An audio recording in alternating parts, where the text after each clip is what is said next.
Chilli powder అన్ని రకాల వంటలకు పచ్చళ్లకు సరైన chilli powder. No colour, no chemicals.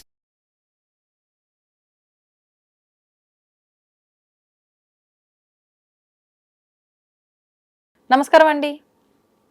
మామూలుగా మనం ఏదైనా పదార్థం వండేటప్పుడు అదొక పదార్థంగానే భావిస్తాము. ఆ పదార్థాన్ని భగవంతుడికి నివేదన చేసే సమయం వచ్చేసరికి నైవేద్యంగా భావిస్తాము. కానీ అది నివేదన అయిపోయిన మరుక్షణం ప్రసాదం అని చెప్పి భావిస్తూ ఉంటాము. భావన కాదు, అది వాస్తవము. ఆ ప్రసాదాన్ని మనం కళ్ళకద్దుకొని చాలా పవిత్రంగా తీసుకుంటూ ఉంటాం. ఈ నైవేద్యము, ఈ పదార్థము కాస్త ప్రసాదంగా మారే ఆ తత్వం గురించి వివరించండి. ఓం శ్రీ గురుభ్యో నమః. మనకి దానము, ప్రసాదము, దాంట్లో తేడా ఏంటి? ప్రాణే అక్షరం, దానం, ప్రసాదం. దా అనేది ఉంటుంది. మనకి శుద్ధి, విశుద్ధి, వి అనేది డిఫరెన్స్ ఉంటుంది. శాంతి, ప్రశాంతి, ప్రా అనేది యాడ్ అవుతుంది. ఇది విశేషమైన శుద్ధి కలిగినది, విశేషమైనది అనే దానికి ప్రా అనే అక్షరం, వి అనే అక్షరం వాడతాం. అన్నదానం, అన్న ప్రసాదం. అవును. అన్న ప్రసాదం అంటే అందరూ పోయి తింటారు. అన్నదానం అంటే పేదలకు చేసేది, పేదవాళ్ళకి పెట్టేది అన్నదానం. టెంపుల్లో పెట్టేది అన్న ప్రసాదం. అంటే ఈ పదాలు తెలియక అన్నదానం అని బోర్డులు పెడతారు అన్నమాట. సో ఇక్కడ ఏంటి అంటే మన దేవుడికి మనం చూపించంగానే అది ఎట్లా అవుతుంది అంటే, మనం దేవుడితో మమేకమైనప్పుడు దేవుడితో అనేది అది ఒక ప్రాణశక్తికి సంబంధించింది. ఆ ప్రాణశక్తి అనేది అక్కడ ఉద్భవం అనేది జరుగుతుంది అనమాట. ఆ ప్రాణశక్తి ఎప్పుడైతే మనం నివేదన ఇస్తామో ఆ ప్రాణశక్తి ఖచ్చితంగా దాంట్లో మిళితమవుతుంది. దీనికి నైవేద్యం అనేది ఎప్పుడైతే ప్రాణశక్తితో కలుస్తుందో ఆటోమేటిక్గా అది ప్రసాదం కింద మారుతుంది. దీనికి ఎలా అంటే మనం గాయత్రి మంత్రంతో నివేదన చేస్తాం. గాయత్రి అనేది సూర్యశక్తిని ఆవాహనం చేసే మంత్రం. ఎప్పుడైతే ఆ సూర్యశక్తిలో పాజిటివ్ ఎనర్జీ అనేది ఉంటుంది, ఆ పాజిటివ్ ఎనర్జీ బాగా నింపబడి నివేదన చేసినప్పుడు ఆటోమేటిక్గా ఆ శక్తి అనేది దాంట్లో వస్తుంది. అలాగే మనకి ప్రసాదం మీద చాలామంది నివేదన చేస్తే భగవంతుడు తిండా అనేది చాలా రీసెర్చ్లు జరిగింది. మనం అన్నాన్ని తీసుకొని ఒక కప్ ఆఫ్ రైస్ని తీసుకొని కొన్ని ప్రసాదాలు తీసుకొని దేవుడికి నివేదన పెట్టక ముందర వెయిట్, దేవుడికి నివేదన పెట్టిన తర్వాత వెయిట్ చూస్తే కొన్ని గ్రామ్స్ డిఫరెన్స్ వస్తుంది. కానీ క్వాంటిటీ మనకు తగ్గినట్టు ఏమనిపించదు. క్వాంటిటీ తగ్గదు, గ్రామ్స్ లో వెయిట్ డిఫరెన్స్ వస్తుంది. అంటే ఖచ్చితంగా భగవంతుడు తీసుకుంటున్నాడు, స్వీకరిస్తాడు. అలాగే మనం టేస్ట్లో మీకు టేస్ట్ పరంగా చూస్తే ముందర అదే ఫుడ్ని పక్కన తీసి పెట్టండి, నివేదన పెట్టండి. నివేదన పెట్టింది మీరే తినండి, నివేదన పెట్టింది కొద్దిగా పక్కన తీసి పెట్టింది అదే తినండి. రెండిట్లో టేస్ట్లో డిఫరెన్స్ ఉంటుంది. ఏది ఎక్కువ రుచిగా ఉంటుంది? ప్రసాదం ఎక్కువ రుచిగా ఉంటుంది. సో ఎప్పుడైతే దైవము అనే భావనతో చేస్తున్నప్పుడు మనం వంట చేసేటప్పుడు కూడా మన భావన మారుతుంది. అంత ముందర మామూలు కేవలం వంట అనేటప్పుడు మనం తినేటప్పుడు అనేక ఆలోచనలు, ఏదో ఫోన్లు మాట్లాడుకుంటూ చేస్తాం. అదే దైవం అన్నప్పుడు స్నానం చేసి ఫ్రెష్గా నీట్గా చేస్తారు. కొంతమంది అయితే మడిగట్టుకొని చేస్తారు. దాంట్లో ఆటోమేటిక్గా నువ్వు పవిత్ర భావంతో చేస్తున్నావు కాబట్టి నీకు పవిత్రత అనేది యాడ్ అవుతుంది. అదే దేవుడికి పెట్టావు కాబట్టి ఇంకా పవిత్రం అవుతుంది. పవిత్ర జలాలతో ఆచమనం చేసి దేవుడికి సమర్పించావు కాబట్టి ఇంకా అది శక్తివంతం అవుతుంది. సో అనేక విధాలుగా శక్తివంతం చేసుకొని తినే ప్రాసెస్ మన సనాతనంగా మనకి నేర్పించారు. అలాగే ప్లేట్లో పెట్టిన తర్వాత కూడా దాన్ని ఉపాసన బట్టి అభిమంత్రించి అప్పుడు స్వీకరిస్తారు. అప్పుడు కూడా ప్రాణాయస్వ, అపానాయస్వ, వ్యానాయస్వ, ఉదానాయస్వ సమాన పంచప్రాణాలనే పంచప్రాణ శక్తుల్ని నాలో పెంచమనే ఉద్దేశంతోనే చేస్తారు. ఓకే, పంచ ప్రాణశక్తుల్ని పెంచమనే ఉద్దేశంతో చేసినప్పుడు ఆటోమేటిక్గా ఏమవుతుంది, శరీరంలో ఎనర్జీ అనేది బిల్డ్ అవుతుంది. ఎనర్జీ అనేది బిల్డ్ అవుతున్నప్పుడు ఆటోమేటిక్గా దానికి అనేది ఒక పవర్ అనేది ఉంటుంది. ఎప్పుడైతే నివేదన ముందర అది అన్నమే, నివేదన తర్వాత ప్రసాదం, నివేదన తర్వాత పాయసమే, నివేదన ముందర, నివేదన తర్వాత అది ప్రసాదం కింద మారుతుంది. ఓ పండైనా సరే, ఫలమైనా సరే, ఆకైనా సరే, ఏదైనా సరే అది ముందరగా ఉంటుంది అనమాట. దానిలో ఒక పవిత్రత అనేది చేరుతుంది.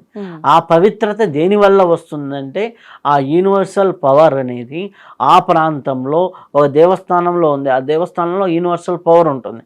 ఆ పవర్ ఆ దేవుడి దగ్గర ఎక్కువ ఉంటుంది.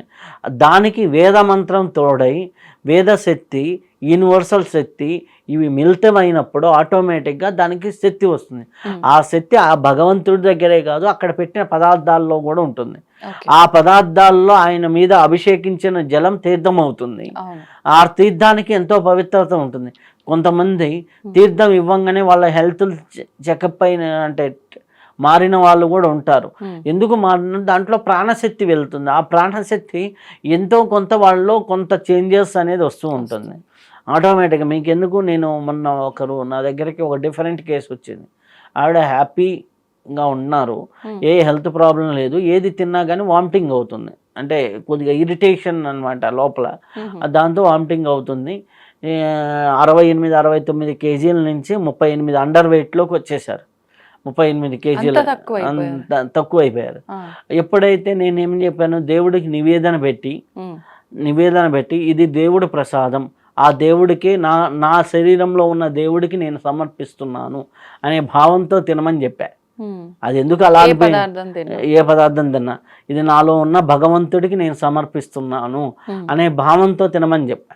ఫస్ట్ డే పెద్ద చేంజెస్ లేవు, సెకండ్ డే ఏం చేంజెస్ లేవు, థర్డ్ డే కల్లా తిన్నది వామిటింగ్ అవటం తగ్గిపోయింది. అంటే పూర్తిగా వామిటింగ్ కాల. ఫోర్త్ డేకి అనమాట.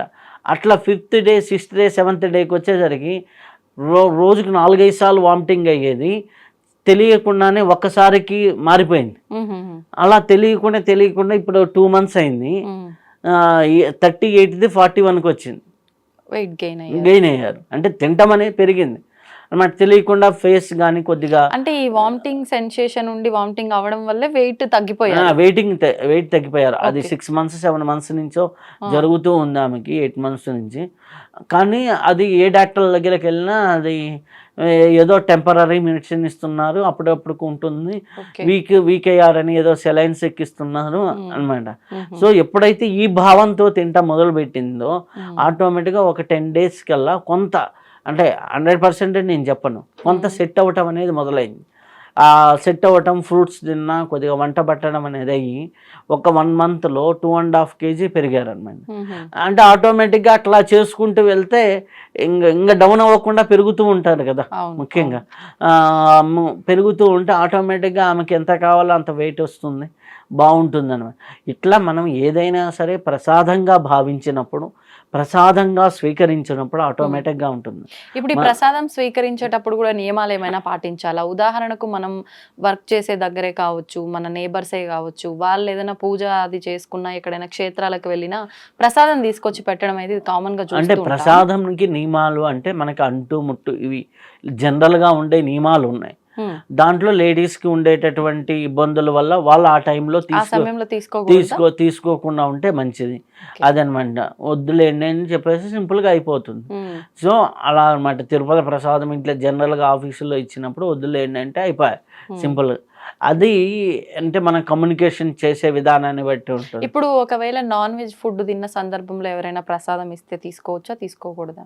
జనరల్గా తినకూడదు, కాబట్టి తీసి పెట్టుకొని. కానీ ప్రసాదం ఇచ్చినప్పుడు వద్దు అని అనకూడదు అని కూడా అంటారు కదా, మరి వద్దు అనకూడదు అంటే నువ్వు అంతే శుచిగా ఉండాలి కదా, వాళ్ళు నిన్ను శుచిగా భావించిస్తున్నారు, నువ్వు లోపల శుచిగా లేవని వాళ్ళకేం తెలుసు? ఓకే, అంతే కదా. సో కాబట్టి ప్రసాదం అనేది ఇప్పుడు మామూలుగా అందరూ ఉదయం పూటే ఇస్తారు 90%. కాబట్టి ఉదయాన్నే మార్నింగ్ టిఫిన్లో నాన్ వెజ్లు తినే వాళ్ళు ఎవరు ఉండరు. కాబట్టి అలా నాన్ వెజ్ అనేది మనుషులు తినే ఆహారమే కాదు.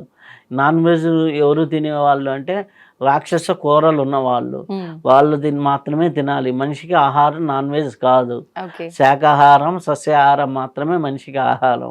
అలాంటి వాళ్ళే ప్రసాదం తీసుకు. మరి మీరు ఆహారమే కాదు అంటున్నారు, దేవతలకు కూడా మాంసాహారం నివేదన చేసిన సందర్భాలు ఎన్నో ఉన్నాయి కదా. అవన్నీ మన ట్రెడిషన్లో లేవు.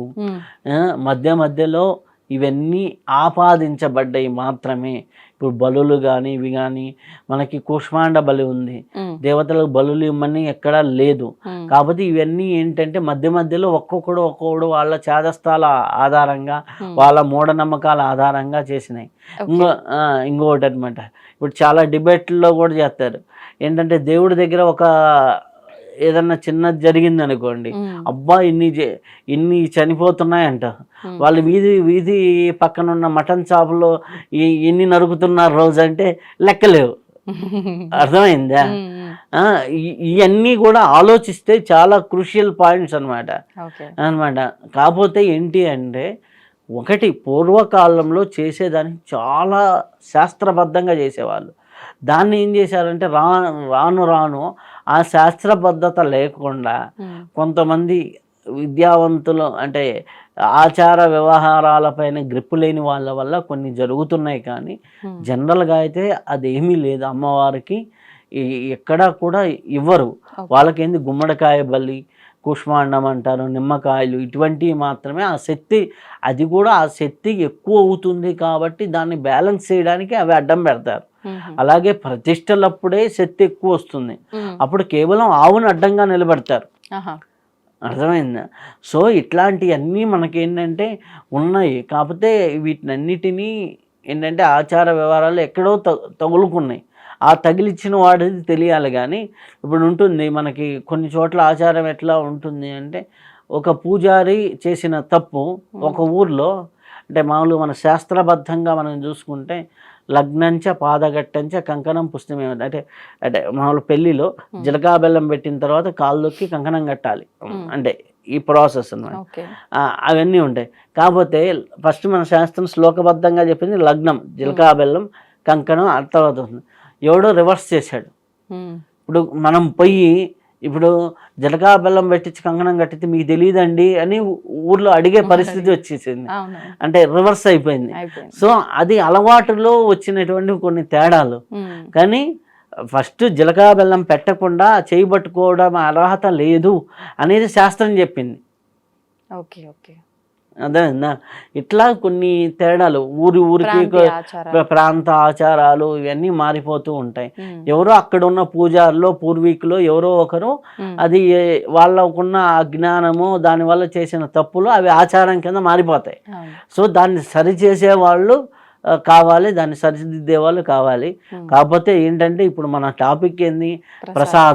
ప్రసాదం అనేది దేవుడికి నివేదన చేసి మనం వండుకున్నది ఏదో కొత్తది కాదు, రోజు మనం వండుకున్న పదార్థాన్ని దేవుడి ముందర చూపించి స్వామి నా దగ్గర ఉన్నది నీకు అర్పిస్తున్నాను అనే భావనతో, ఇంపార్టెంట్, నా దగ్గర ఉన్నది అర్పించినప్పుడు మనం ఒకరింటికి ఒకటి తీసుకెళ్తే వాళ్ళు ఆటోమేటిక్గా మనకిస్తారు కదా.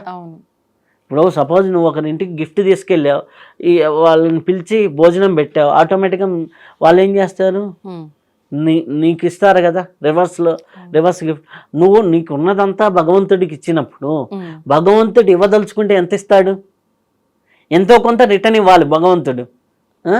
ఆ భగవంతుడికి నువ్వు సమర్పణ చేసినప్పుడు, భగవంతుడు నీకు ఎంతో కొంత సమర్పించినప్పుడు అది భగవంతుడిని లెవెల్లో ఇస్తాడు. ఇప్పుడు నువ్వు ఒక కోటీశ్వరుడి ఇంటికి వెళ్ళి ఒక చిన్న గిఫ్ట్ ఇచ్చావు, 100 కోట్లు ఉన్న ఇంటికి నువ్వు వెళ్ళేసి ఏదో ఫ్రెండ్లీగా ఏదో ఫంక్షన్ ఉంటే ఒక గిఫ్ట్ ఇచ్చావు, వాళ్ళు నీ ఇంటికి వచ్చి గిఫ్ట్ ఇచ్చారు.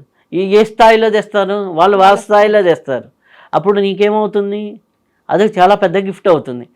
భౌతికంగా ఉన్న రిలేషన్లోనే ఇంత అయితే భగవంతుడికి నువ్వు ఇచ్చినప్పుడు భగవంతుడు నీకు ఇవ్వదలుచుకుంటే ఎంత ఇస్తాడు?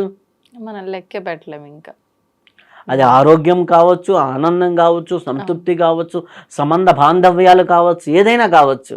కాబట్టి నీకున్నది నివేదన చెయ్యి, భగవంతుడు ఇస్తాడు. మన కనకదార స్తోత్రం పుట్టినప్పుడు చూడండి, ఆమె ఉసిరికాయని ఇచ్చింది. ఆ తల్లి ఏమిచ్చింది? బంగారు ఉసిరికాయలని వర్షంగా ఇచ్చింది. కనకదార అదే కదా. కాబట్టి నువ్వు నీకున్నదాన్ని ప్రసాదంగా ఇవ్వు, అంటే సమర్పణ భావంతో ఇవ్వు. నీకు భగవంతుడు 100% 100 రెట్లు సమర్పణ భావంతో ఇస్తాడు. ధన్యవాదాలండి.